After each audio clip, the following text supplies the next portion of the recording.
Syndicate না ভাঙতে পারলে গরু মাংস দাম কমানো আমাদের মতো ক্ষুদ্র ব্যবসায়ীদের পক্ষে কখনোই সম্ভব না। বিশাল পার্থক্য আছে। আমার সরকার বলতো আমাদের দেশে তারা পূরণ হবে, কিন্তু আমাদের দেশে আপনারা একটা জানেন না, সেনাবাহিনী, নৌবাহিনী, বিমান বাহিনী, বিডিআর, তারপরে হচ্ছে বিভিন্ন বাহিনীকে যে পরিমাণ গরুর মাংস সরবরাহ করা হয় তাতে বাংলাদেশ একদিন খালি হয়ে যাবে। তারপর কোরবানির মাংস, গরু সব এই সমস্ত মিলে আমাদের দেশ দিয়ে কুলায় না। মিথ্যা কথা বইলে ওই কিছু লোক জড়িত ওই পার থেকে গরু আনবে এবং গরু টাকাগুলো বিদেশে পাচার করবে। এইগুলো হচ্ছে টোটাল সিন্ডিকেট। আর এটা শুধু এককভাবে না, আপনাকে বুঝতে হবে ট্যানারি ব্যবসা লোকেরা জড়িত সিন্ডিকেটে। তারপর মন্ত্রণালয় হচ্ছে প্রাণী সম্পদ মন্ত্রণালয় আছে, এরা জড়িত, ব্যানারটা ধরেন ঠিক মতো, এরা সবাই মিলে একটা সিন্ডিকেট করা।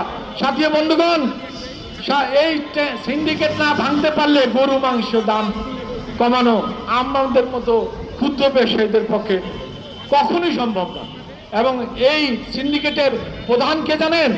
এই সিন্ডিকেটের প্রধান হলো আমাদের সচিবেরা, আমাদের আমলারা। সরকার এই দুর্নীতির নেতৃত্ব দিচ্ছে, সমস্ত দুর্নীতির নেতৃত্ব দিচ্ছে হচ্ছে সরকার। সাথী বন্ধুগণ, আমরা আমার মিছিল সহকারে সচিবালয়ে গেটে গিয়ে উপদেষ্টাকে স্মারকলিপি দেব। একজনের তো নাম বললামই, যিনি মামলা করছেন হাসির বাড়ানোর জন্য।